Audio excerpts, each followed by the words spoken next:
Hola, sí, gracias. Hola, muy buenos días a todos. Es un honor para la CEPAL estar hoy día aquí con todos ustedes. Estamos muy contentos de que hayan podido llegar a acompañarnos y vamos a dar inicio a este taller de desarrollo de capacidades para el impulso de las inversiones en el sector de agua potable y saneamiento con enfoque de economía circular, para el que precisamente estamos en esta biofactoría que muy amablemente nos ha brindado Aguas Andinas, a los cuales queremos dar un especial agradecimiento por todo el apoyo que hemos tenido de su parte y porque además el hecho de estar en esta planta de tratamiento que vamos a visitar después es parte del fortalecimiento de capacidades que vamos a estar entrenando en la mañana de hoy. Como estamos con un poquito de retraso, pero no queremos dejar de conocer a todos los que están aquí. Vamos a hacer una pequeña ronda de presentaciones rápida. En el mismo chat del Zoom también hemos pedido a los que nos acompañan vía online que por favor dejen su nombre, institución y país, que es lo mismo que vamos a pedir a los que estamos aquí presentes, para saber quiénes nos acompañan el día de hoy. Creo que hay un micrófono que podrían circular. Ya, perfecto, empezamos de aquí para allá.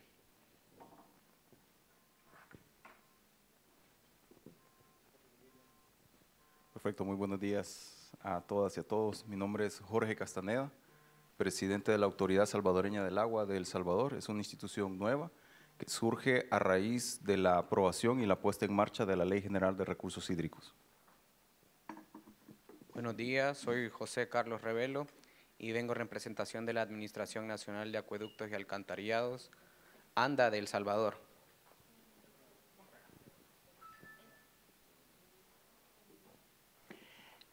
Hola, mi nombre es Elisa Blanco, soy de parte del equipo de CEPAL, apoyando la organización del evento. Hola, soy Mariel González, secretaria de la División de Recursos Naturales, la anfitriona de todos sus contratos, viajes, esa soy yo. Hola, muy buenos días. Mi nombre es Diego Fernández. Soy economista con más de 30 años de experiencia en el sector de agua potable, trabajando en varios o todos los países latinoamericanos y estoy liderando el proyecto en que estamos en este momento. Muy buenos días. Mi nombre es Rafael Reyes. Soy el encargado de planificación en el Instituto de Acueductos y Alcantarillados Nacionales de Panamá.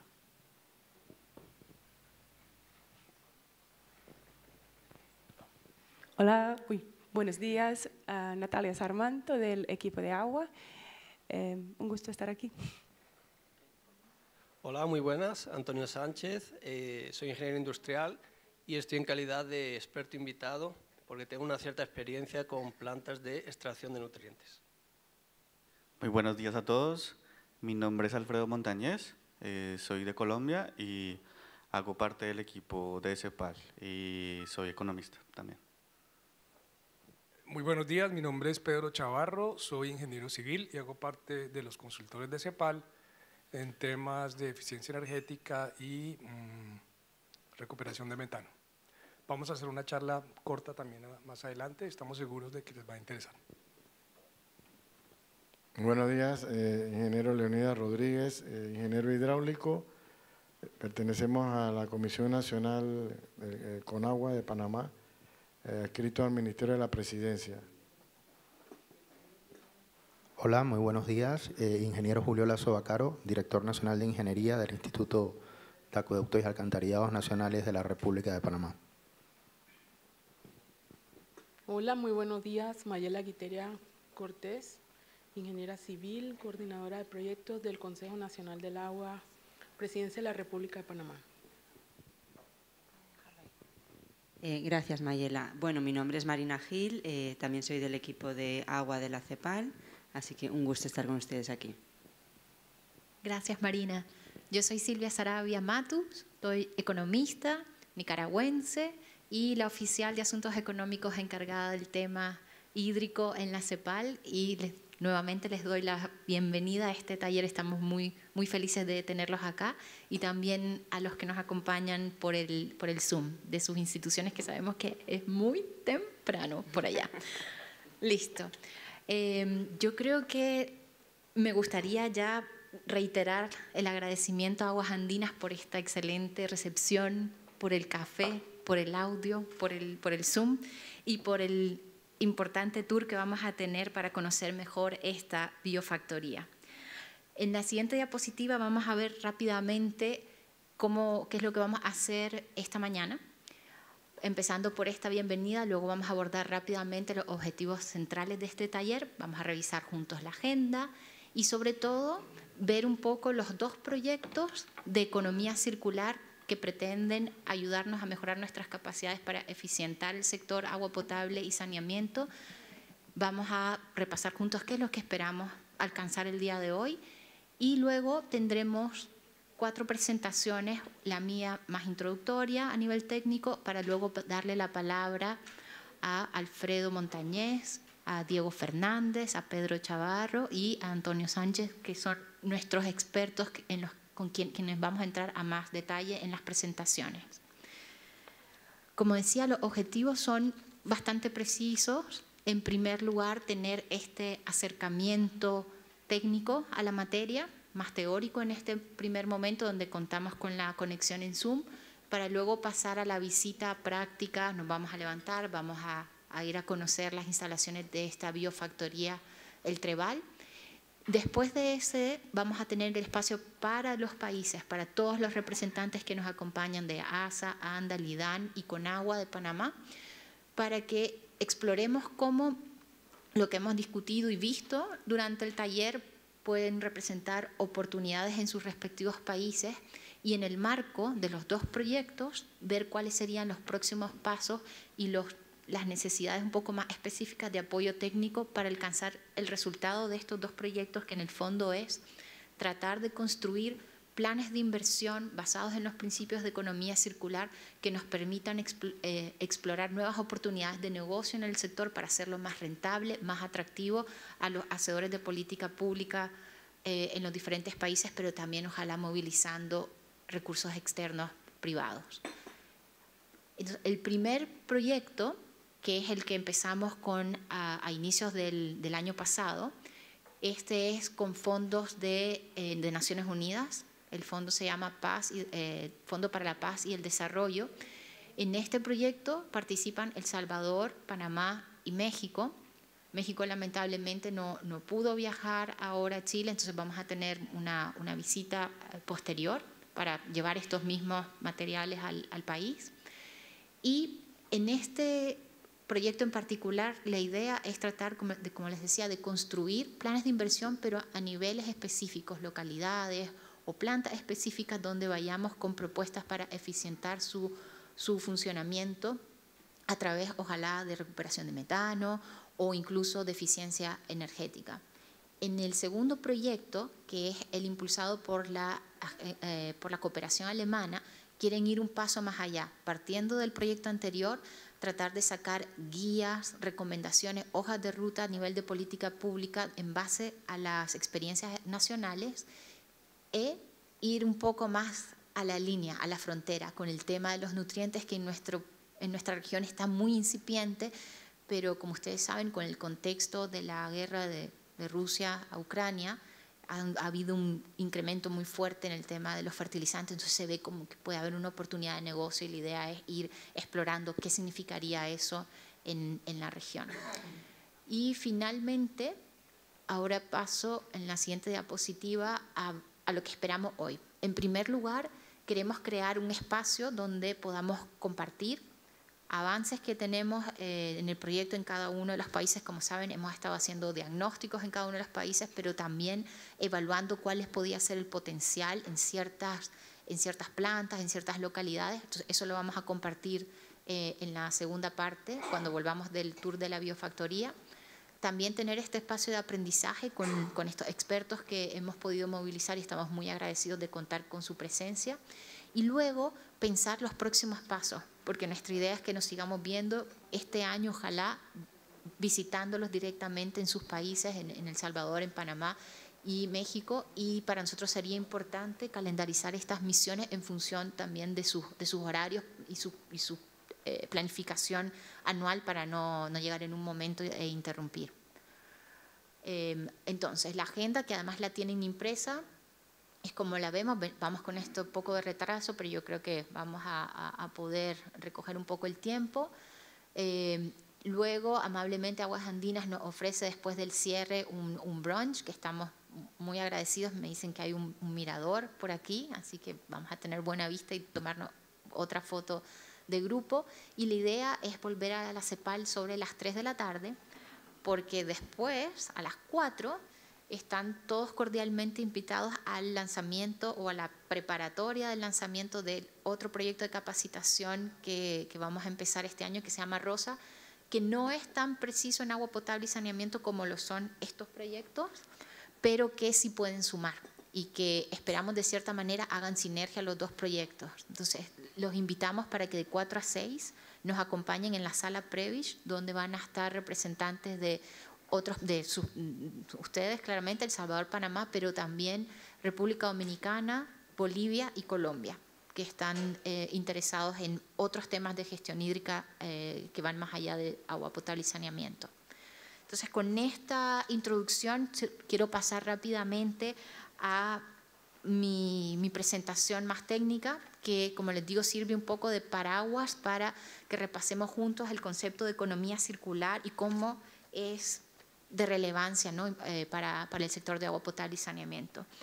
Yo creo que la mayoría de los que estamos aquí sentados sabemos que en el sector de agua potable y saneamiento existe una huella importante en el aporte de los gases de efecto invernadero, y aquí les dejamos algunas de las cifras del aporte en términos de emisiones de CO2, de metano y de óxido nitroso. Estos últimos dos son bastante más contaminantes que dióxido de carbono.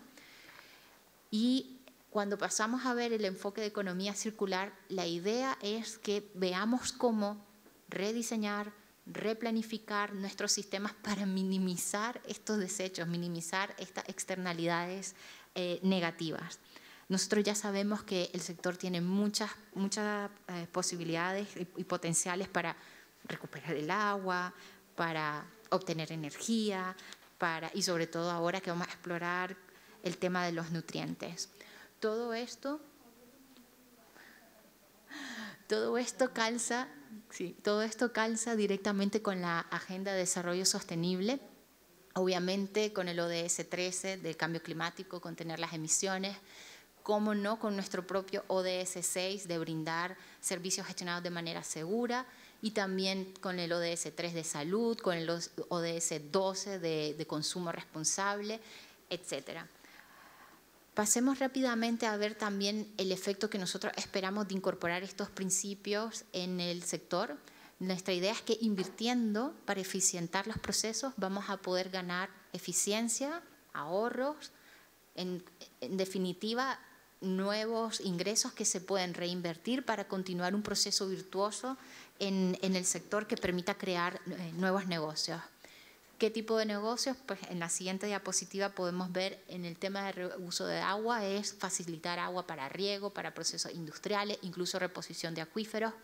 En términos de generación de energía, como ustedes saben, bombas de calor que pueden servir para enfriar o para calentar, electricidad, biogás, recuperación de nutrientes, los lodos, que Aguas Andinas tiene un proceso también muy interesante porque da los lodos para el uso agrícola directamente, lo cual significa un bioabono y se ahorra en el gasto de movilizar esos lodos.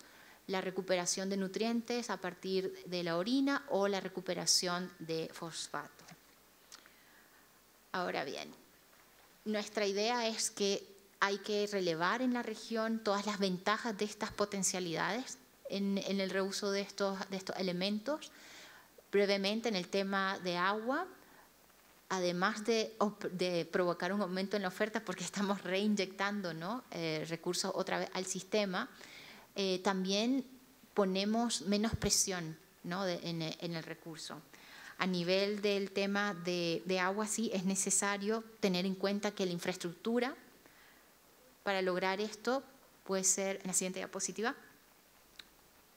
es cara, ¿no? En primer lugar, la inversión. Entonces, hay una limitante que hay que hacer el caso que invertir en esto va a tener retornos. Entonces, hay que trabajar fuerte en esa parte y también tener mayor control en cuanto a la variabilidad de la calidad del efluente, así como estudiar cómo pueden haber mejores estímulos en la regulación que permitan este reuso del agua, y yo añadiría también un tema cultural, ¿no? Concientizar a la población que el agua reciclada es saludable, de calidad, perfectamente utilizable para los diferentes usos. Lo mismo con el tema de la energía. Sabemos que hay casos, como en el caso de la planta de tratamiento de aguas residuales de la zona noreste en Villahermosa, México, que hay indicaciones, estimaciones que puede producir volúmenes de biogás equivalentes a 128% de la demanda energética de la propia planta. Entonces sabemos que hay una potencialidad para reducir los gastos operativos de las plantas, que según estudios de la CEPAL representan a veces hasta 40% de los gastos operativos. Entonces es un tema importante, y nosotros en la CEPAL hemos publicado hace poco una guía de la cual se hablará más adelante sobre las potencialidades en ciudades intermedias, no muy grandes, pero que permiten tener un costo-beneficio positivo de estas inversiones. Finalmente, el tema más novedoso para nosotros en la región, que es el de extracción de nutrientes. Sabemos también que hay casos, pero que a veces pueden ser con tecnologías más costosas, entonces queremos escuchar la exposición que va a tener luego el señor Santos con nosotros acá para aprender más sobre el proceso. Yo no quiero extenderme, así que ahora quiero dar inmediatamente la palabra a Alfredo y Diego, que nos van a dar la presentación sobre recuperación de metano, que era uno de los temas que estábamos abordando brevemente.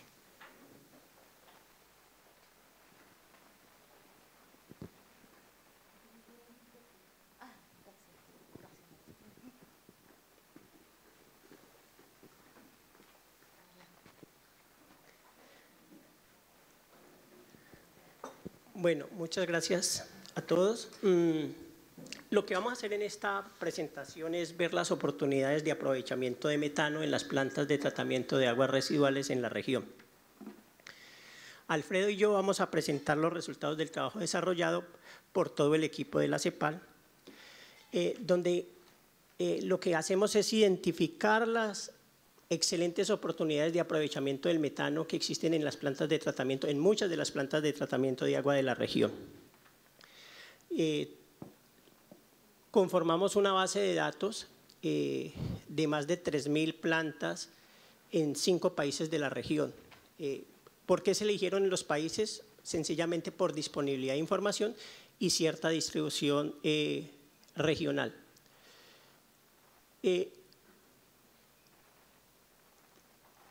¿Por qué nos metemos en este tema del aprovechamiento del metano? Decir primero que, tal vez antes de continuar, decir que este es un trabajo en equipo, este es un trabajo realizado por un grupo de profesionales de la CEPAL y unos consultores. Entonces, primero darle el agradecimiento a los coautores, que son Silvia Saravia, Mariana Gil, Elisa Blanco, Lisbeth Naranjo, Alba Llanova y Natalia Sarmanto, que junto con Alfredo y yo realizamos este trabajo que nos tomó más de 6 meses. La problemática que tenemos en el sector es que claramente tenemos un problema de saneamiento en la región. Más o menos el 60% de las aguas residuales son tiradas a los ríos de la región sin ningún tratamiento, y aproximadamente el 40% de los gastos en agua y saneamiento son de energía. El tratamiento en la región se concentra en unas pocas zonas urbanas de alta densidad, pero tenemos una oportunidad de mejorar el tratamiento en todo el resto de ciudades intermedias principalmente.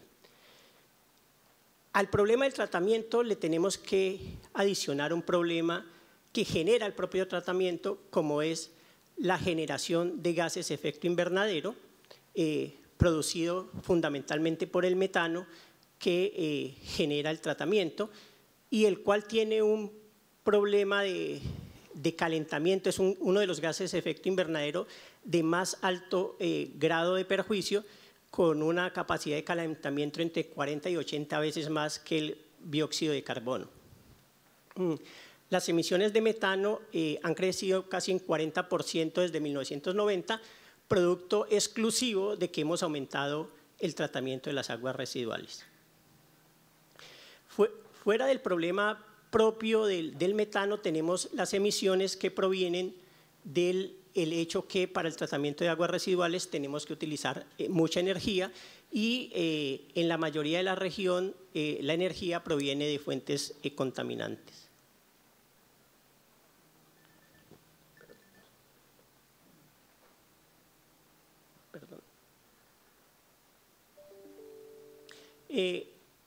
¿En dónde se puede aprovechar el metano en el tratamiento de las aguas residuales?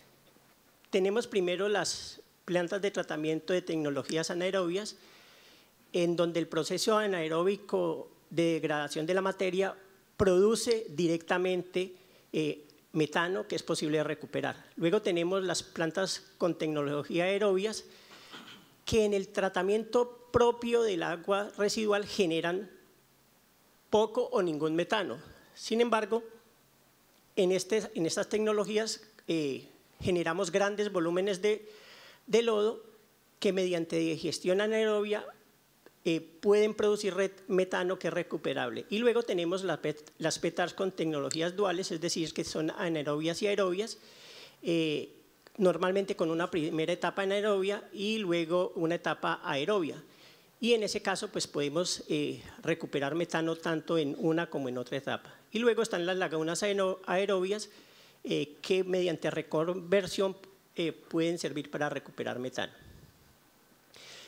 ¿Qué hicimos para este trabajo para estimar el metano recuperable, la energía que ese metano nos podría brindar y los beneficios económicos y ambientales que eso nos produce? Recurrimos en primer lugar a las fuentes oficiales. México es un país que desde hace más o menos unos 10 años hace una publicación anual de todas las plantas de tratamiento existentes y de sus tecnologías. Bolivia es un país que también recientemente la Autoridad del Agua ha comenzado a hacer publicación sobre las plantas de tratamiento. Colombia tiene una información un poco menor, y Costa Rica que no tiene mucha información. Se seleccionaron los 5 países, México y Costa Rica, de la parte norte de la región latinoamericana, y seleccionaron entonces los otros países, México, Colombia, Bolivia, de la parte sur del continente.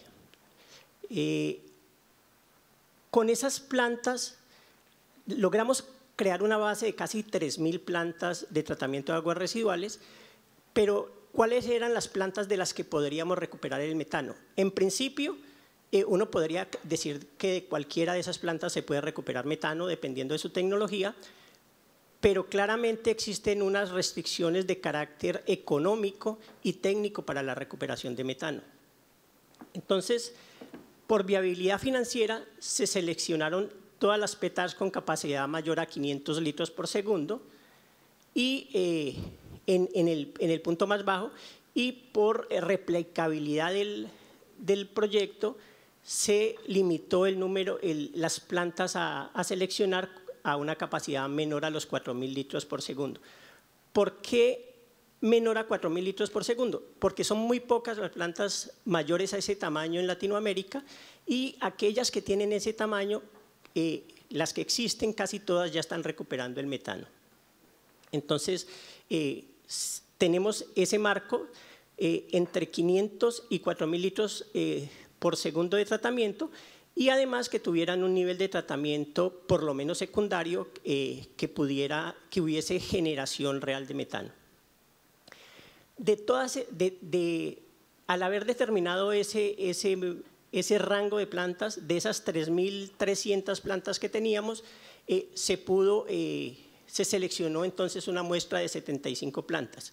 Como decía antes, es posible que fuera de ese rango, sobre todo hacia abajo, todavía sea posible recuperar metano, haciéndolo viable económicamente, pero es más difícil. Entonces, por eso se seleccionó primeramente ese rango. Lo segundo es, una vez tuvimos las plantas, fue cómo calcular el metano recuperable de esas petars. Entonces, hay dos propuestas metodológicas, una de Nolasco y otra del IPCC, que se parte de la carga orgánica específica de cada una de las que tratan cada una de las plantas y se toman en cuenta los factores de generación que varían según la tecnología. Ahora vamos a ver un poco eso de las tecnologías. Una vez tuvimos determinado la metodología de generación, tuvimos determinada la generación de metano posible de cada una de esas plantas, pasamos a calcular las inversiones necesarias para el aprovechamiento. Determinar las inversiones necesarias es la clave para ver la viabilidad del proyecto. Entonces, se estimaron las inversiones necesarias para capturar y transformar el metano en energía eléctrica. Entonces, para las petars de tecnología anaerobia, las inversiones son en ruteo, almacenamiento, purificación del biogás y cogeneración. En general, esta es una inversión que vamos a necesitar en todo el tipo de plantas, pero en el caso de las plantas con tecnología aerobia compactas, además de esas inversiones, vamos a necesitar inversiones en especiador, en conducción y en digestión de lodos. Y en los sistemas lagunares, además de esas inversiones iniciales, vamos a necesitar cubrir las lagunas de sistemas anaerobios y cubrir y profundizar las lagunas de tipo aerobio. Con todos estos cálculos ya sabemos cuánto tenemos que invertir para lograr recuperar el metano en todos los tipos de plantas que encontramos en estas 75 plantas. Y luego hicimos el ejercicio y es, bueno, estas inversiones las tenemos que hacer, pero esto es viable. Entonces hicimos ya el análisis económico-financiero y es calcular cómo se comparan las inversiones necesarias y los costos de operación con los ahorros en consumo de energía eléctrica, que como Silvia decía en su presentación, en muchos casos el ahorro o la generación de energía eléctrica que permite la recuperación de metano es mucho mayor incluso que la energía misma que está consumiendo la misma planta. Es decir, se generan posibles excedentes. E incluso hay un beneficio que no alcanzamos a medir nosotros y es la generación de calor que se podría ganar en estas plantas, lo cual podría ser mucho más benéfico las inversiones. Se hicieron las estimaciones de los beneficios ambientales, es decir, la reducción de emisiones. Recordemos, entonces, capturamos el metano, generamos energía, reducimos las emisiones de metano al ambiente, lo cual genera un efecto ambiental muy positivo para el cumplimiento de las políticas de calentamiento en que se han comprometido cada uno de los países. Y finalmente hicimos un ejercicio macroeconómico y de beneficios sociales, y es a partir de las matrices insumo-producto que maneja la CEPAL para cada uno de estos países, se estimó el impacto que tendrían esas inversiones tanto en términos de valor agregado para el país como en términos de empleo.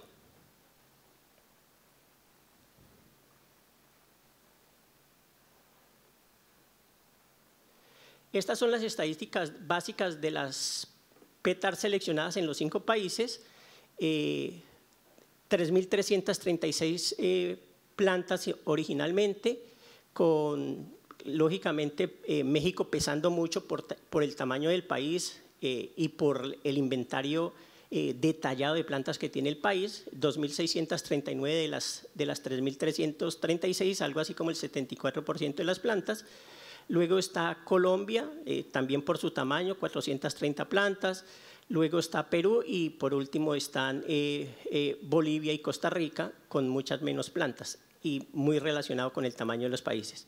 El total de habitantes equivalentes que, de acuerdo con la capacidad que encontramos de esas plantas, permite atender casi 230 millones de habitantes de la región.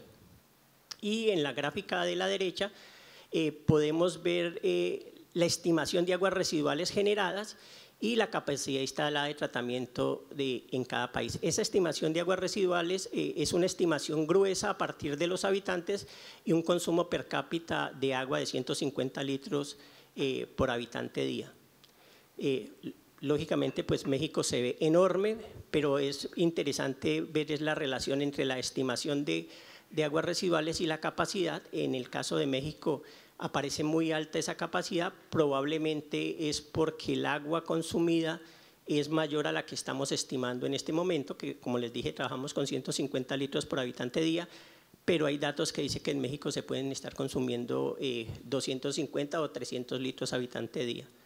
Bolivia tiene una capacidad relativamente baja de tratamiento, pero como vamos a ver después, 31% de capacidad de tratamiento, pero como vamos a después, tiene unas tecnologías muy favorables para el tratamiento. Colombia con el 51% de capacidad, del cual oficialmente se dice que se está utilizando con un 60% de capacidad, del cual se está utilizando actualmente del orden del 40%. Costa Rica en ese caso aparece con un 40% de capacidad, pero bueno, una planta representa mucha parte de esa capacidad de tratamiento, y Perú con una capacidad de tratamiento del 74% de las aguas generadas. Y finalmente, ¿qué pasó? En la muestra de las plantas generadas, las 75 PETARs con una capacidad de tratamiento de 57.3 metros cúbicos por segundo o 57.000 litros por segundo, que equivale más o menos a 33 millones de habitantes. México 59 PETARs, bueno, ahí está la distribución que vimos antes, y en la gráfica de la derecha tenemos la participación de las tecnologías entre anaerobias y duales y aerobias. Anaerobias las que más gas generan en el proceso de tratamiento propiamente dicho. Ahí vemos pues Bolivia con mucha tecnología anaerobia, lo cual favorece mucho la captura y el tratamiento y el aprovechamiento de gases. Costa Rica acá aparece con aerobias, entonces el aprovechamiento de gases sería ya en la digestión de los lodos. México tiene una gran cantidad de aerobias y también Perú.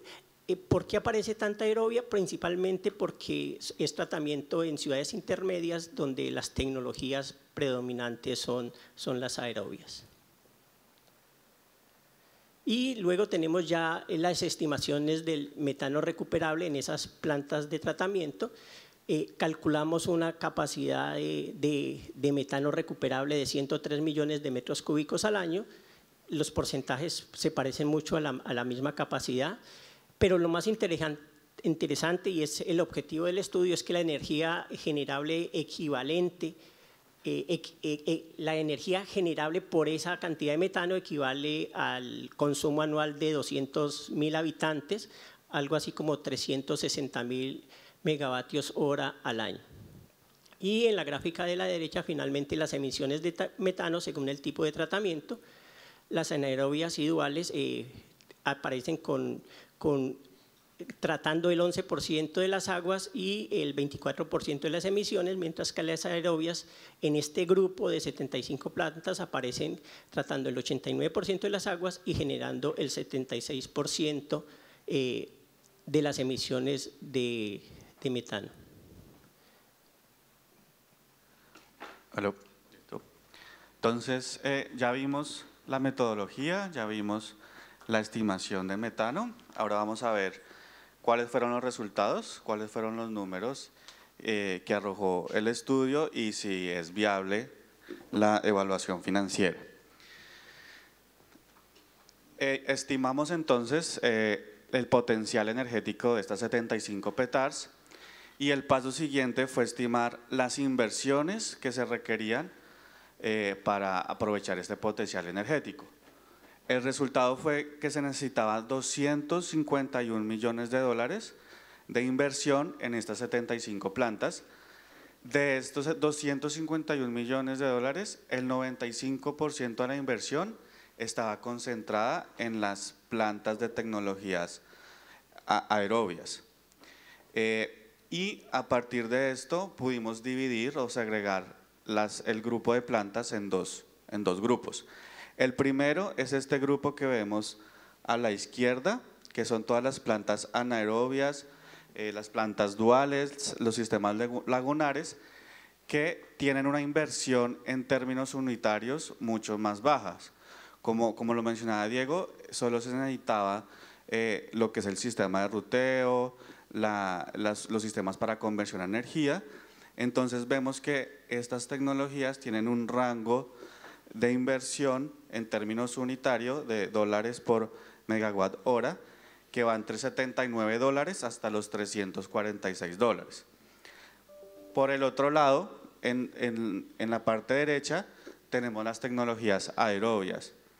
Estas tecnologías tenemos rangos de inversión en términos unitarios en dólares por megawatt hora, que van desde los $791 hasta los $1.100, principalmente porque se requieren inversiones en todo el tema de despesador de lodos y la digestión de lodos, que son inversiones altas.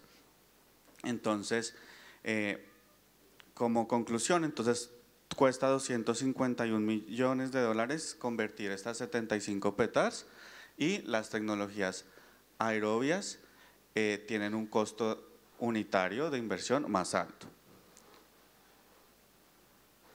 Luego de tener ya las inversiones requeridas para aprovechar el potencial energético de estas plantas, estimamos cuáles son los beneficios y empezamos por los ingresos. Como decía Diego, lo que se requiere o lo que se generaría son ahorros en costos, porque vamos a transformar el metano en energía para autoconsumo de las petars. Entonces, a partir de los precios de mercado de energía eléctrica de cada país, pudimos estimar los ahorros anuales.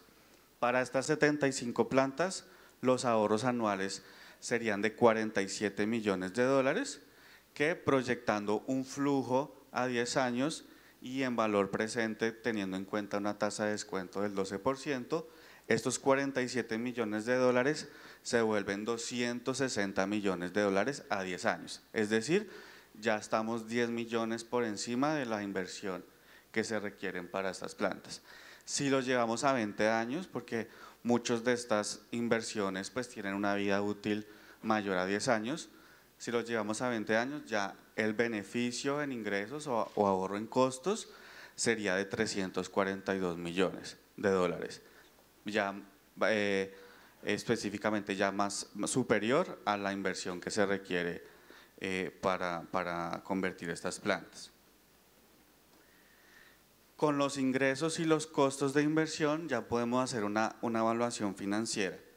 En términos generales, para todas las plantas o en promedio el grupo nos dan resultados financieros positivos.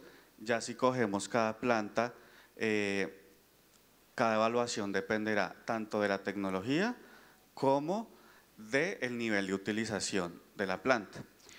Si lo vemos por países, vemos allá al lado izquierdo Bolivia, y vemos como la barra verde, que significa los ingresos por persona equivalente en dólares, $36, es mucho mayor a los costos de inversión por persona equivalente en dólares, que son $4.93.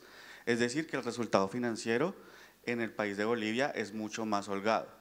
Y esto es dado porque las plantas que están en este país son en su mayor proporción sistemas lagunares, que tienen unos costos de inversión mucho más bajos.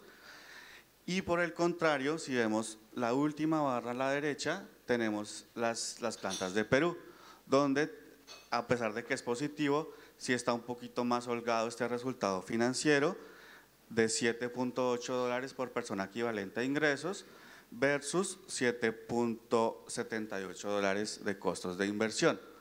Y esta estrecha viabilidad se da no solamente por la composición de las tecnologías, sino también porque hay una baja utilización de las plantas de tratamiento, en promedio aproximadamente el 50% de utilización de las plantas se pudo observar. Entonces, el resultado pues, financiero ya lo resumimos en la siguiente lámina, más los otros beneficios que se generan de hacer estos proyectos. Entonces, tenemos que la relación beneficio-costo, es decir, la comparación entre costos y ingresos, nos da a 10 años 1.02 y a 20 años 1.36, lo que es un resultado muy bueno. También tenemos beneficios ambientales. Se estimó que se reducirían cerca de 1.3 millones de toneladas al año de CO2, que es equivalente al 26% de las emisiones de Nicaragua. También estimamos beneficios macroeconómicos y sociales con las matrices insumo-producto que desarrolló CEPAL anteriormente, y se encontró que por cada dólar invertido, los PIB de estos 5 países iban a crecer 1.3 dólares. Asimismo, se generarían en los países de Colombia, Costa Rica, México y Perú cerca de 11.800 países. No está aquí Bolivia porque no estaba en el estudio de las matrices insumo-producto. Estos 11.300 empleos corresponden o son equivalentes a 38 empleos por cada millón de dólares invertido en este tipo de proyectos. Finalmente, tenemos unas consideraciones finales, y es qué se necesita para hacer este tipo de proyectos y para replicar este tipo de proyectos en otros países, en otras localidades, porque como vimos pues tenemos una muestra de 75 plantas, pero hay plantas que se podrían aplicar estos proyectos en Panamá, en El Salvador, en otros países de Latinoamérica, y lo que encontramos es que pues se requiere acceso a fuentes de financiamiento para la inversión que se requiere para estos proyectos. También se requiere el fortalecimiento de capacidades, no solo para operar este tipo de sistemas, sino también para evaluar caso a caso la viabilidad técnica y la viabilidad financiera de hacer estos proyectos. Y por último, como lo mencionábamos, parte de la viabilidad financiera dependerá del nivel de utilización de las plantas. Entonces, se requiere también que venga acompañado de inversiones en alcantarillado para poder llevar todas las aguas residuales hacia las plantas y tener así una mejor viabilidad financiera de este tipo de proyectos. Y hasta aquí entonces está la parte de la recuperación de metano, y le voy a dar la palabra al ingeniero Pedro, que nos va a hablar sobre la eficiencia energética. Sí, muchas gracias, Alfredo. ¿El puntero es?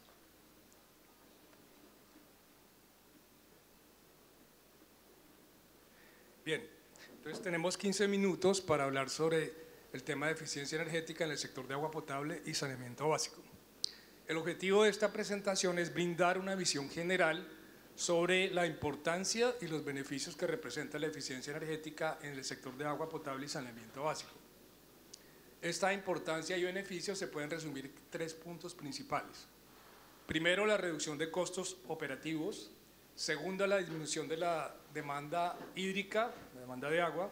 Y tercero, considerar que la eficiencia energética en el marco de la economía circular, que es un objetivo de nuestro programa, es una de las mejores opciones y de menor costo para reducción de emisiones de gases de efecto invernadero, pues básicamente CO2 y metano.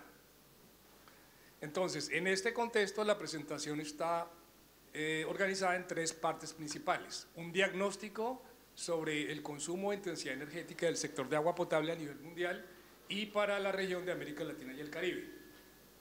Un resumen de puntos clave que tienen que ver con las pérdidas de energía, que es un tema que digamos agobia a los sistemas de suministro de agua, y finalmente una serie de recomendaciones y beneficios de opciones de eficiencia energética para sistemas de suministro de agua y saneamiento. Entonces comenzaríamos, ¿verdad? Entonces vamos a continuación a presentar una serie de puntos que muestran la importancia de mejorar la eficiencia energética en el sector de agua potable y saneamiento. En primer lugar, tenemos que se proyecta un incremento mundial en la demanda de servicios de energía eléctrica, de servicios de suministro de agua y saneamiento de cerca del 40% en los próximos 20 años. Estas son cifras del Banco Mundial y ratificadas por otra serie de fuentes autorizadas. De otra parte, se estima que el sector de agua potable y saneamiento, como lo vamos a detallar más adelante, representa cerca del 4% del consumo total de energía a nivel mundial. Tercero, en América Latina y el Caribe se proyectan inversiones para rehabilitación, reposición de sistemas de agua potable y saneamiento por cerca de 180 billones de dólares, que esto representa una oportunidad para mejorar la eficiencia energética en nuestros sistemas de agua potable y saneamiento. Cuarto, se estima también que los costos de energía eléctrica representan entre el 33 y el 82% de los costos operativos de nuestros sistemas de agua potable y saneamiento, y que existe, digamos, una oportunidad o una factibilidad de reducción de esos costos entre el 20 y el 40% con la adopción de alternativas de mejoramiento de eficiencia energética. Entonces, digamos, hay unas oportunidades muy importantes de mejora en las obsolescencias de instalaciones eléctricas y también de mejorar esa baja eficiencia de los sistemas de bombeo que tenemos en América Latina y el Caribe, y esto representa, como decíamos, una oportunidad en términos de ¿qué? Reducción de costos operativos, reducción de pérdidas de agua, necesidad de llevar a nuevas inversiones, digamos, en ampliación de la capacidad de la red o del sistema, y también de reducir impactos a nivel local, que básicamente es el aporte de nutrientes a las fuentes hídricas de carga orgánica, y a nivel global del aporte de gases de efecto invernadero, que son también el metano y el CO2, ¿no? Fundamentalmente. Aquí queremos destacar algunas de las principales fuentes de información que tenemos en nuestra región para el análisis de temas de eficiencia energética. Entonces tenemos publicación, por ejemplo, aquí del 2011 del BID, de eficiencia de sistemas de bombeo. En el 2015 el CEPAL ha sido muy activa en este tema, ha publicado diversos, digamos, análisis. Aquí ahí se reseña una publicación de 2015 sobre eficiencia energética y regulación de servicios de agua potable y saneamiento. Digamos, no considera solamente el tema de la oferta, que es lo que estamos hablando acá, sino también de la demanda, ¿no? De la regulación de los servicios de agua para incentivar la eficiencia energética. En 2021 aquí destacamos una publicación también de México, de la Secretaría de Ambiente, para optimizar sistemas de suministro de agua en municipios. También, digamos, una actualización que hizo el Ministerio de Vivienda de Colombia con una guía para optimización energética de sistemas de suministro de agua, y aquí hay una serie de publicaciones del GWI, que es la Inteligencia Global del Agua, una organización internacional que consolida una serie de estadísticas bien importantes sobre inversión del sector a nivel mundial. Entonces, vamos a continuación a ver precisamente cómo está el tema, cuáles estadísticas tenemos disponibles del consumo de intensidad energética del sector a nivel mundial. Entonces, tenemos, aquí pues está como, creo que no. Pero básicamente lo que estamos presentando aquí es lo siguiente: se estima, hay como dos tipos de indicadores básicos para mostrar cuál es el consumo y la intensidad energética. Por una parte está el consumo a nivel del sector de saneamiento y el sector de abastecimientos, que creo que aquí no salió no está saliendo, pero el consumo estimado total por el GWI son cifras del 2022, pero que consolidan esta, digamos, información del 2018, es que tendríamos 865 teravatios hora por año de consumo del sector a nivel mundial, que equivale más o menos al 3.7% del consumo mundial. Entonces aquí aparece la distribución de ese consumo de intensidad energética en las diferentes etapas tanto del abastecimiento como del saneamiento. Es que no está apareciendo, perdón. No está apareciendo la cifra de abastecimiento, pero básicamente lo que está mostrando aquí estas cifras es que el 75% del consumo mundial de energía para el sector de agua se concentra en las actividades de abastecimiento, concentradas en la red de distribución con un cerca del 43% y la extracción del agua con el 27%. Los temas de potabilización solamente significarían el 18%. Digamos, el componente de saneamiento significaría el 25% del consumo total. Ahí está la distribución en este pie, tal vez no sé si se alcance a ver. 25 y 75, estos 845 terabytes, 865 terabytes hora por año es el 3.7 del total mundial y equivaldría a 2 veces el consumo de energía eléctrica, perdón, de consumo de energía anual de Francia y al 63% del consumo de energía de América Latina. Entonces es digamos una forma de hacer un análisis comparativo de cuál es el consumo y la intensidad energética de nuestro sector.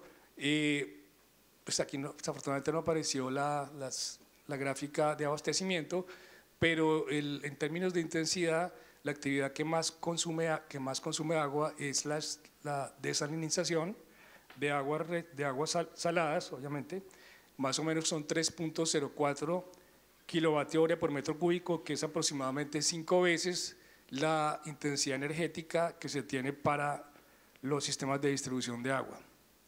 Pero ¿cómo estaría, digamos, una distribución promedia en el consumo de energía en América Latina y el Caribe, en nuestra región? En la fase de suministro tendríamos el 65% del consumo del agua y en la fase de saneamiento el 35% del total. Aquí veríamos una diferencia con las cifras globales del GWI que hablan de 75% en suministro y 25% en saneamiento. La mayor participación en términos de suministro estaría en el tema de bombeo para transporte y distribución de agua. Aquí estaríamos hablando de una participación entre el 52 y 45% del total, seguido de la captación, elevación y transporte de agua y finalmente la potabilización. En términos del saneamiento, ese 35% estaría más concentrado en el tratamiento de aguas residuales, el tratamiento de lodos y la recolección de aguas servidas. Aquí para intentar también mostrar una cifra de intensidad energética, que es como la demanda de energía para un metro cúbico de agua tratada, tendríamos un valor a nivel mundial que puede oscilar entre 0.37 kilovatio hora por metro cúbico de agua tratada hasta 3.5 kilovatio hora por metro cúbico de agua tratada. Siempre que la intensidad es mayor, estamos hablando de procesos que demandan bastante energía, como es la desalinización o tratamiento de aguas de mar o salobres. Queremos concentrar ahora la mirada en la intensidad energética y el consumo en 3 países de Centroamérica, México, El Salvador y Panamá, que son parte de nuestro proyecto CEPAL de economía circular, ¿verdad? Entonces tendríamos para México, El Salvador y Panamá, aquí están las cifras de consumo total de energía del sector de agua respecto al total nacional. Aquí podemos ver que no aparece el mapa, pero el primer caso es México, el segundo es Salvador y el tercero Panamá. Podemos ver cómo está concentrada la demanda de energía en los temas de bombeo.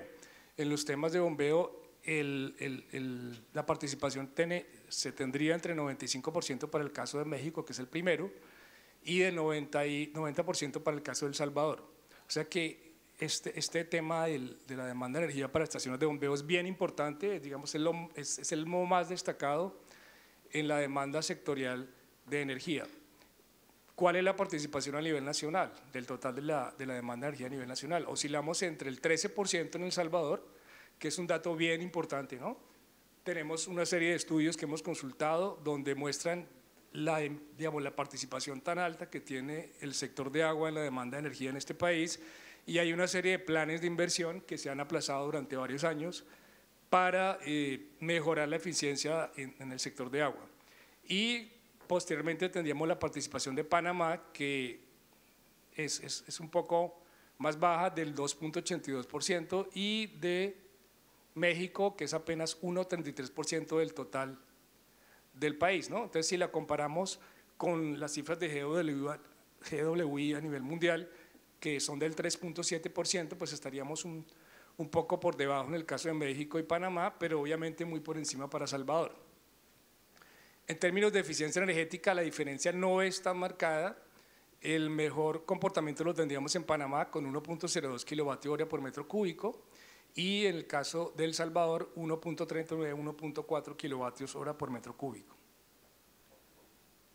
Aquí vamos a presentar muy rápidamente un esquema general de secuencia de energía, de un balance de energía, de cómo se presentan las pérdidas de energía en el sector de agua y en un sistema de acueducto típico, ¿no?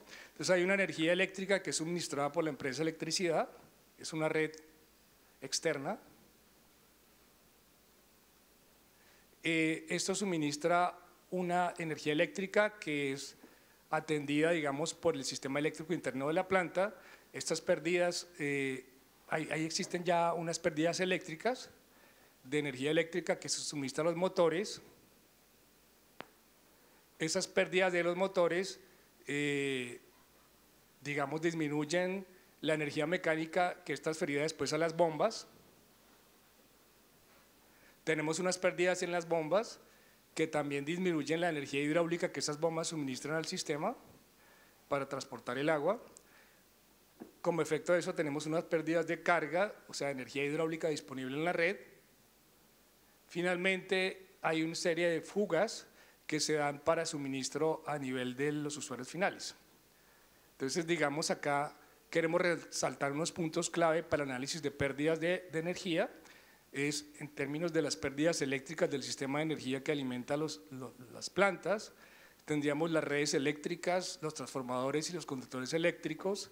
Para las pérdidas de los motores, el factor de potencia de los motores, la eficiencia de los motores, en las bombas, la eficiencia del equipo de bombeo y, digamos, la eficiencia electromecánica, que es el conjunto motor-bomba. Y finalmente, en las pérdidas de carga de energía hidráulica tenemos la red de distribución, pero también esas pérdidas que se dan en digamos, en el sistema de extracción, de succión y descarga. Entonces aquí tendríamos, no sé, se alcanza a ver aquí pérdidas energéticas totales, sería una suma de las pérdidas eléctricas, las pérdidas del motor, las pérdidas en la bomba, ¿verdad? Y las pérdidas de carga. Como conclusión de todo este análisis, tenemos que los principales factores que inciden en las pérdidas energéticas sería, por una parte, la calidad de las instalaciones eléctricas, que es esa componente inicial donde llega la energía al sistema de acueducto, los niveles de eficiencia de los equipos de bombeo y los niveles de eficiencia de los motores de los sistemas de bombeo. Dentro de la calidad de las instalaciones eléctricas hay puntos importantes, el bajo factor de potencia, las pérdidas por sobrecalentamiento, conductores y alimentadores sobredimensionados y sobrecapacidad de las subestaciones. Pero ¿esto en qué se traduce? Aquí estamos recibiendo un conjunto de medidas principales de eficiencia energética que están separadas entre sistemas de acueducto y alcantarillado, captación y redes de distribución y plantas de tratamiento, sean plantas de agua potable o plantas de aguas residuales. Hay unas medidas iniciales de bajo costo que son como temas de planeación de las operaciones y unas soluciones técnicas que ya demandan inversiones específicas. No voy a entrar en el detalle, acá hay un resumen más adelante. Básicamente, ¿cuáles son esas medidas? En términos de planeación, operación de los sistemas de acueducto y saneamiento, el punto de partida siempre son las auditorías energéticas, donde vamos a hacer un análisis exhaustivo de cuáles son las pérdidas que se presentan en los diferentes componentes y subcomponentes del sistema. También se pueden proponer cambios en procesos operativos que no demandarían en principio mayor inversión. También estudios de modelación hidráulica y balance de masas, el manejo de la carga, que es fundamentalmente operar los sistemas de bombeo por fuera, digamos, de las tarifas de horas pico, es manejo de la demanda, que es un tema sobre el cual, digamos, hay muchas recomendaciones de entidades internacionales, que ya se ha hecho hay un trabajo recorrido muy importante a nivel de las empresas grandes, implementar sistemas de control y gestión de datos como el SCADA y finalmente un tema que es bien estratégico, ¿no? Es el seguimiento y monitoreo, porque finalmente es necesario medir el uso de la energía, la intensidad energética, cuántos kilovatio hora estamos consumiendo en los sistemas y cuál es el aporte de emisiones de CO2 y metano. Ya a nivel de inversiones, tenemos para el tema de motores que veíamos en los sistemas de bombeo, se pueden instalar, esta es una opción bastante conocida, variadores de frecuencia que pueden mejorar entre 2 y 10% la eficiencia de los sistemas de bombeo, la sustitución de motores menores a 2 HP con motores conmutados que mejoran en 75% la eficiencia, y finalmente sustitución de motores de menor eficiencia y menor potencia, lo cual nos puede significar reducciones de consumos de energía entre el 10 y el 12%. En subsistemas eléctricos, que digamos es cuando llega la energía a la planta, la idea es disminuir la energía reactiva, que sabemos que es un concepto que se maneja mucho en los sistemas, a través de la instalación de condensadores que aumentan el factor de potencia. En la medida que se aumenta el factor de potencia, tiene mayor eficiencia todo el sistema eléctrico de la planta o del sistema. Ya a nivel de la eficiencia energética en las PETARs, que hay un consumo de energía importante allí, una demanda de energía importante, tenemos opciones de eficiencia energética para los sistemas de aireación, sobre todo en modalidades de lodos activados convencionales. Estos lodos activados son la modalidad como más presente, más frecuente en nuestros sistemas de tratamiento y demandan energía por las modalidades de aireación que hay que aplicar. La idea también es, hay un espacio muy importante de eficiencia energética en la digestión anaerobia de lodos, en los casos en que se hace y queremos que se haga porque pues, la mayor parte de los sistemas de tratamiento nuestros son aerobios y la idea es que hay una posibilidad importantísima, como lo mencionaban los compañeros anteriormente, de hacer una digestión anaerobia, esos lodos aerobios, donde vamos a poder aprovechar el metano. Entonces, digamos, es un tema bastante importante de eficiencia energética en las plantas de tratamiento, el aprovechamiento de metano que aparece allí, y ya finalmente tenemos el análisis y la adopción de energías alternativas de energías renovables que se puedan aplicar a las instalaciones, al sector. Aquí ustedes conocen varias opciones, por ejemplo, el aprovechamiento de paneles solares, energía eólica, energía térmica, obviamente también el aprovechamiento de metano, y la idea es profundizar un poco más sobre cuál es la viabilidad económica y qué apoyos adicionales se requerirían para poner esto en práctica. Aquí finalmente estamos presentando una hoja de ruta general de la implementación de programas de eficiencia energética que inicia con las auditorías energéticas, donde va a haber una caracterización detallada del consumo de energía en las diferentes etapas, componentes y subcomponentes de los procesos de los sistemas de tratamiento, de suministro de agua y saneamiento, diagnóstico del desempeño de la organización, una formulación de planes de acción, ¿verdad?, que la idea es que integren otras estrategias corporativas. Es muy importante para que esto no quede solamente como una intención, sino se internalice, digamos, en toda la estructura de la organización y que considere acciones concretas para mejorar la eficiencia en términos de motores, bombas, conducción hidráulica, equipos de monitoreo y control, procedimientos operativos. Ya la aplicación y operación de estas medidas, la implementación de un plan de reducción con un cronograma en donde podamos medir los consumos y medidas de eficiencia energética con estos indicadores de eficiencia y de emisiones, el monitoreo, medición y análisis, la verificación, aquí un instrumento que se puede aplicar son auditorías internas, y el mejoramiento de la gestión corporativa, que finalmente es como el objetivo final, ¿no? Es un proceso de mejoramiento continuo que esperamos alcanzar.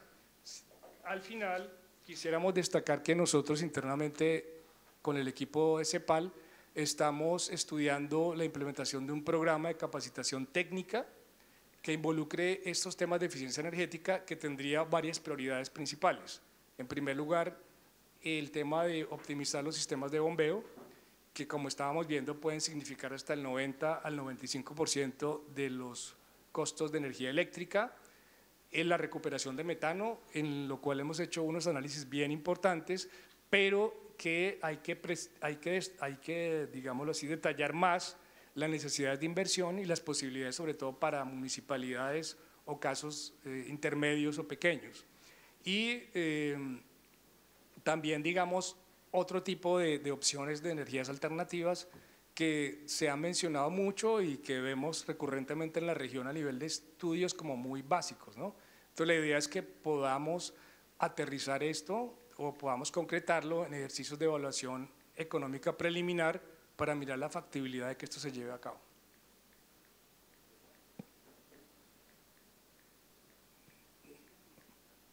Creo que mi compañero Antonio sobre recuperación de nutrientes.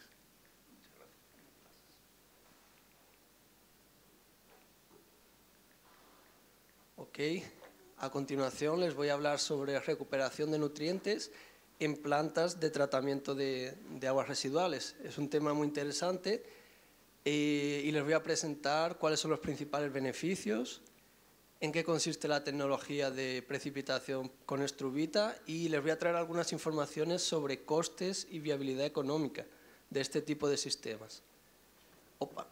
Entonces, la primera pregunta que nos podemos hacer es ¿por qué recuperar los nutrientes de las aguas residuales? ¿Qué factores ambientales, económicos y normativos justifican invertir en sistemas de este tipo?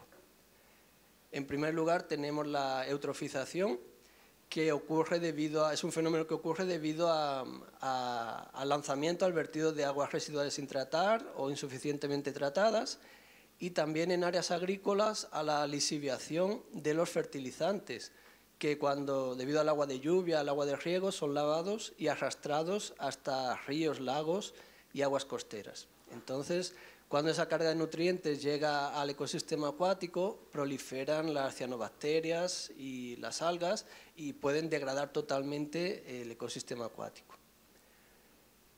Muchos países están lanzando cada vez normativas más rigurosas sobre los límites de nitrógeno y fósforo que pueden ser vertidos.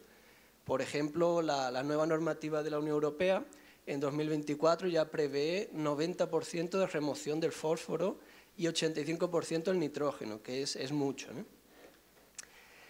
Y también otro factor es la importancia cada vez mayor del reuso de agua, ya sea para irrigación en campos de cultivo, campos de golf, paisajismo o usos industriales. Para muchos de esos usos pretendidos es necesario también controlar mucho la carga de nutrientes. Y otro factor importante de la recuperación de nutrientes en aguas servidas es que permite producir fertilizantes de forma renovable y localmente. Con eso reducimos la dependencia de importaciones. América Latina es una de las regiones del mundo que más depende de la importación de fertilizantes, cuyo precio, por cierto, se duplicó con respecto al año pasado. Por todos estos factores, muchos países están fomentando cada vez más la recuperación de nutrientes. A la cabeza de estos países está Alemania, que en 2017 ya lanzó una normativa obligando a las plantas de tratamiento de municipios mayores de 50.000 habitantes a recuperar los nutrientes. Después vino Suiza y este año se espera que sea Austria, otro país que va a sacar una normativa similar. Pero es que además la recuperación de nutrientes permite reducir los costes de operación de las plantas de tratamiento y tiene un potencial de retorno económico interesante. Muy bien, entonces, ¿cómo recuperamos los nutrientes de las aguas residuales?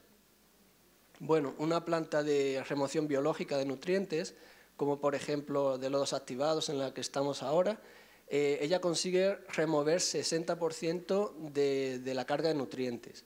El fósforo es acumulado por los microorganismos y pasa al lodo, y el nitrógeno, una parte pasa al lodo y otra parte se devuelve a la atmósfera. Ese lodo después pasa para digestión anaeróbica y después es centrifugado y pasa para secado. Entonces, toda la carga de nutrientes removida está en el lodo, por tanto, esos lodos después generan los biosólidos, los lodos secos. Esos biosólidos tienen un poder fertilizante muy interesante. De hecho, en la farfana, por ejemplo, los biosólidos son descartados en campos agrícolas. Pero hay un problema, que es que esos biosólidos pueden contener metales y contaminantes emergentes como microplásticos, residuos farmacéuticos. Todavía faltan estudios para caracterizar el peligro de acumulación de esos contaminantes emergentes en suelos agrícolas. hay varias tecnologías para recuperar nitrógeno y fósforo a partir de dos corrientes sobre todo. La corriente de digestato, que son los lodos húmedos que salen del digestor, y de los licores de deshidratación de lodos, que es el centrado. Y se están desarrollando tecnologías para recuperar nutrientes a partir de las cenizas de lodo, porque en Europa ya la gran mayoría de los lodos se encaminan para incineración, para gasificación. De esa forma se aprovecha el poder calorífico de los lodos y también se destruyen esos contaminantes emergentes. La principal de estas tecnologías, la más usada, es la precipitación de nitrógeno y fósforo en la forma de estrubita. ¿Y qué es la estrubita? La estrubita es una sal que está formada fundamentalmente por nitrógeno, fósforo y magnesio. Cristaliza de forma natural en las tubulaciones de la planta, sobre todo entre el digestor y la centrífuga. Si queremos instalar un sistema que haga una precipitación controlada de estrubita, tenemos que hacer dos cosas. Primero, elevar el pH y después añadir una fuente de magnesio. Esto se suele hacer con un reactor de flujo ascendente, lecho fluido como este.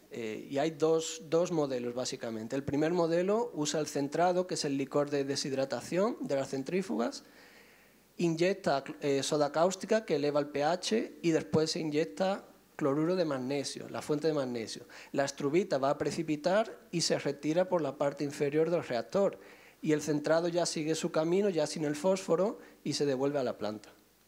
El otro modelo posible es este, que puede usar o bien centrado o digestato, el propio licor del biodigestor. Se inyecta aire que hace un stripping y aumenta el pH y después se inyecta el magnesio. La estrubita precipita, se remueve y el digestato después va para centrifugación.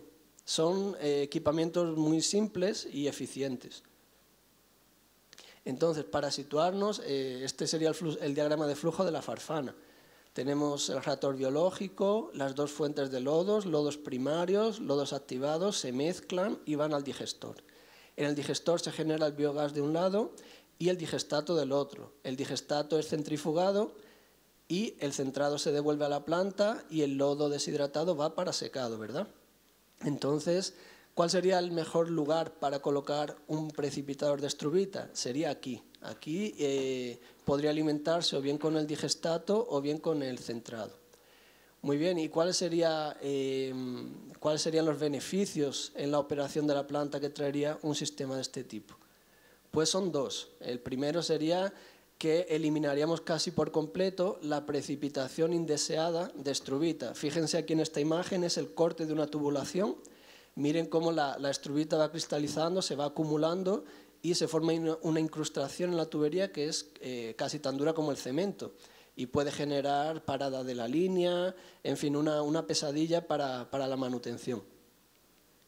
Y el segundo beneficio, sobre todo si se usa el digestato, es que se mejora después la deshidratación de ese lodo, porque el fósforo otorga cohesión al lodo. Si removemos el fósforo, después la deshidratación es mucho mejor, va a salir una torta de lodo más seca y vamos a economizar mucho con polímeros y cloruro de ferro, ¿no?, que son necesarios para estabilizar esos lodos. Entonces, la mayoría de las plantas que usan ya precipitación con estrubita han reportado que la venta del fertilizante es apenas 10% del beneficio. El mayor beneficio es en la operación de la planta. Les traigo aquí el ejemplo de dos plantas de Europa. Una está en Alemania y otra en Holanda. El coste de inversión del sistema de precipitación de estrubita fue $2,5 millones. Los resultados fueron muy buenos, 95% de remoción de fósforo.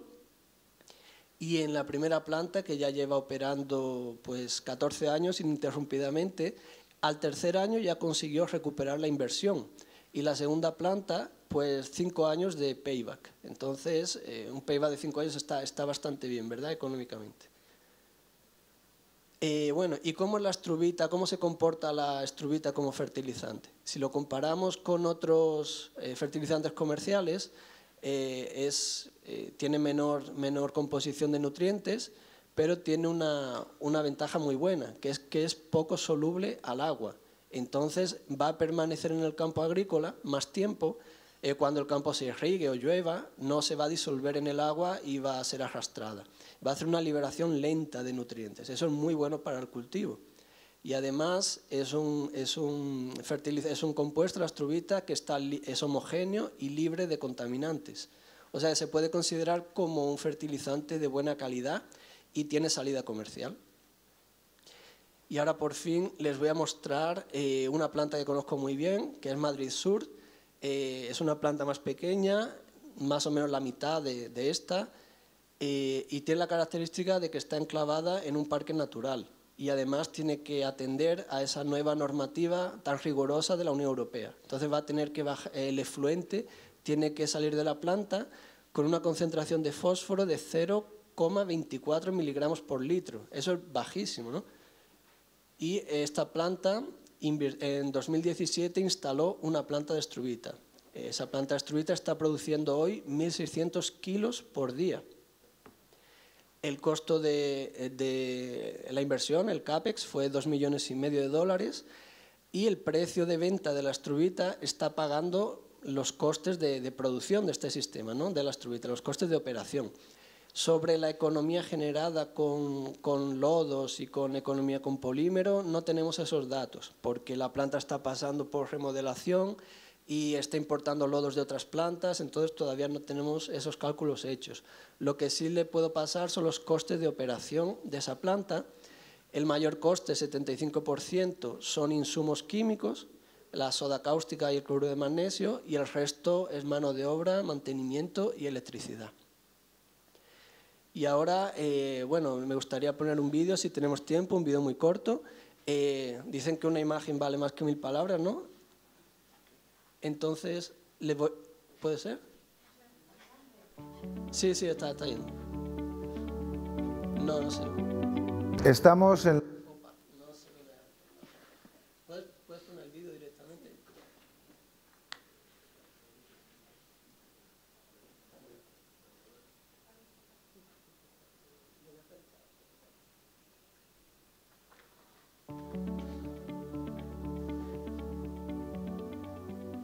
Estamos en la depuradora Sur de Madrid. Esta depuradora tiene unas características muy curiosas, y es que el reactor biológico está diseñado de forma que su proceso de depuración absorbe.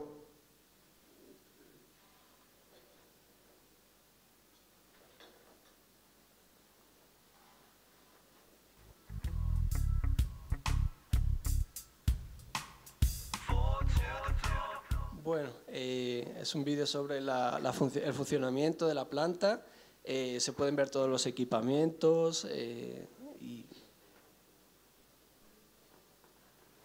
y ese reactor que les estaba mostrando. A ver si tenemos suerte. Ahora, perfecto.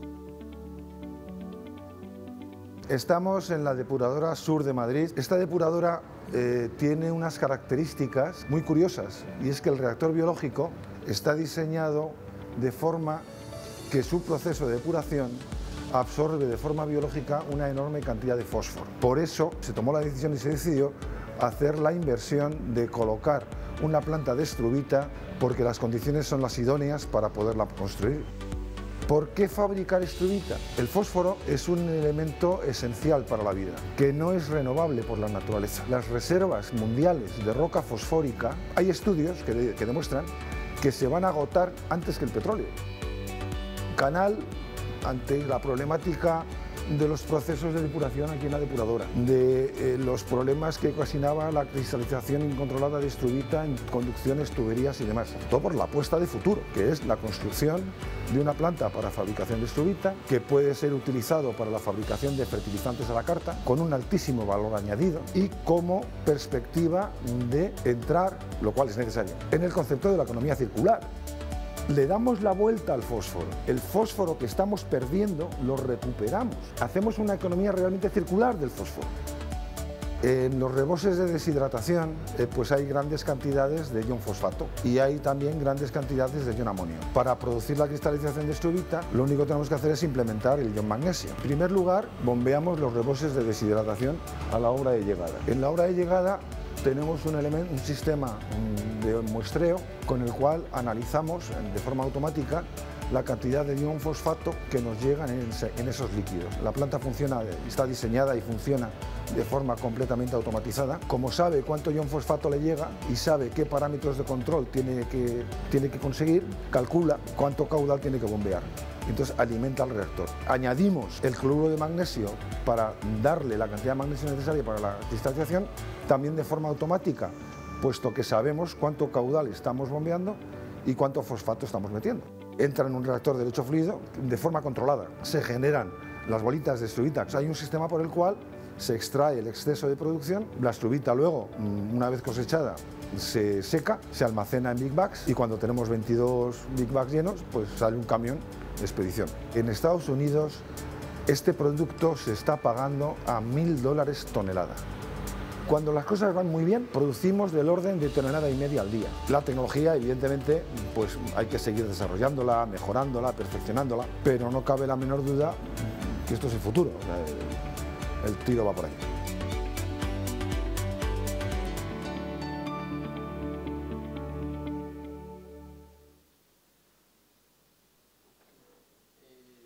Bueno, pues eso es básicamente la presentación. Tenía algunos enlaces de interés. Bueno, solo a nivel de detalle, en la Universidad de Santiago hay un equipo que está trabajando con struvita, sobre todo con residuos de la industria pecuaria. O sea que aquí en Chile también hay investigación en el asunto.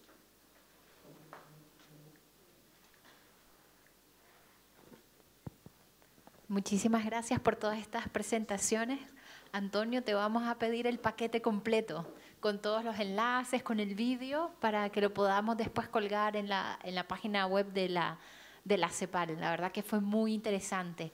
Yo creo que ahora nos vamos a entregar a nuestro anfitrión para hacer el recorrido de esta biofactoría, y a nuestros colegas que están online nos vamos a desaparecer, yo creo que más o menos una hora y cuarto, 1h20, pero después volvemos para las conversaciones y sobre todo escuchar por parte de los representantes de Panamá y El Salvador qué consultas tienen, qué aspectos les interesan más, qué cosas creen que pueda ser de interés o de potencial para sus países y para la función que ustedes realizan también desde sus instituciones. Entonces, sin más, voy a buscar a Jorge y nos vamos al tour, ¿les parece? Cualquier cosa, los baños están también acá saliendo. Listo, vamos.